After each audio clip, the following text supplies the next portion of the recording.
Historically, as physicians, we as healthcare workers, we're not targets. We have immunity. We're a protected class in conflict zones. But in Gaza, it's the complete opposite. It seems that if you are a healthcare worker, you have a target on your back, and you're at higher risk for being harmed. Since October 2023, the healthcare system in the Gaza Strip has been under relentless attack. Already fragile due to a 17-year Israeli blockade, the system has now been systematically dismantled and healthcare workers directly targeted by Israel. I don't think any of the hospitals are functioning to full capacity at all. None of the hospitals in Gaza. The term partially functioning is very loosely, right? Because there's very few resources for physicians to actually use for medical care. Very basic supplies are lacking. Medical equipment, simple things like antibiotics, medications that every hospital has, those are lacking in Gaza. And then there's specialists that were specialists that were imprisoned or killed or evacuated. So many of the specialists are lacking as well.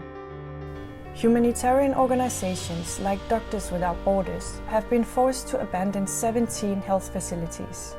Between October 2023 and December 2024, MSF endured around 50 violent incidents, including airstrikes on hospitals and attacks on convoys. Every single ambulance there has a gunshot or some kind of damage to the ambulance. And when you ask them what happened, they said, we got shot by a drone.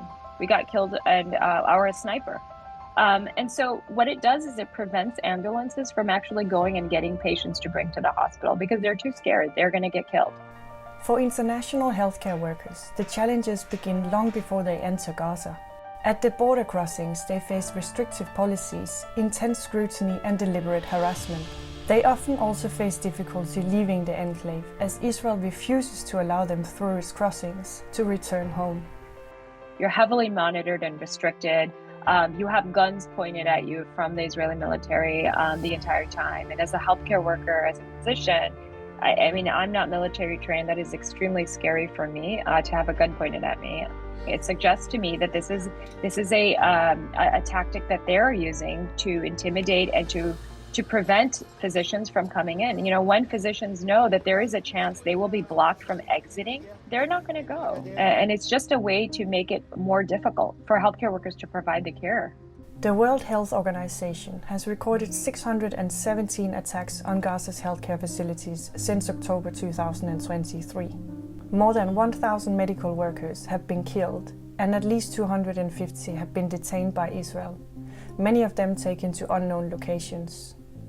Human rights organizations have reported alarming cases of detained Palestinian healthcare workers being subjected to torture and ill treatment in Israeli custody. Despite these documented abuses and the international community calling for thorough investigations, to this day not a single person has been charged for any crime against hospitals in the enclave. In December, Israel raided Kamal Adwan Hospital, strip-searched and detained both patients and medical staff, including Hussam Abu Safir, the head of the hospital, then set fire to it. Dr. Mimi Sayed was in Gaza as a volunteer doctor at the time. He was, while I was there, abducted. He was illegally arrested by Israeli military and undressed and put out in the cold with patients, still hooked up to IVs and the rest of the healthcare workers. And he's still detained. He's been denied access to his attorney or outside communication. هناك عندما تحتاج إلى العلاج يتم تعذيبك عند الطبيب وعند الممرض.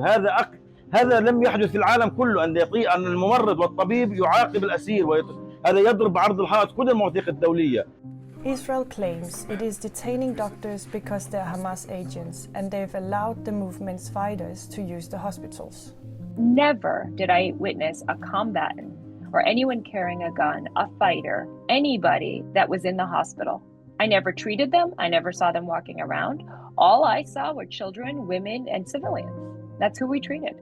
With the first phase of a ceasefire now in place and humanitarian aid being allowed into the Strip, there is a hope that the healthcare workers and vital medical equipment will be given access to Gaza in an effort to save the lives of Palestinians who have endured 15 months of bombing, sniper fire and starvation.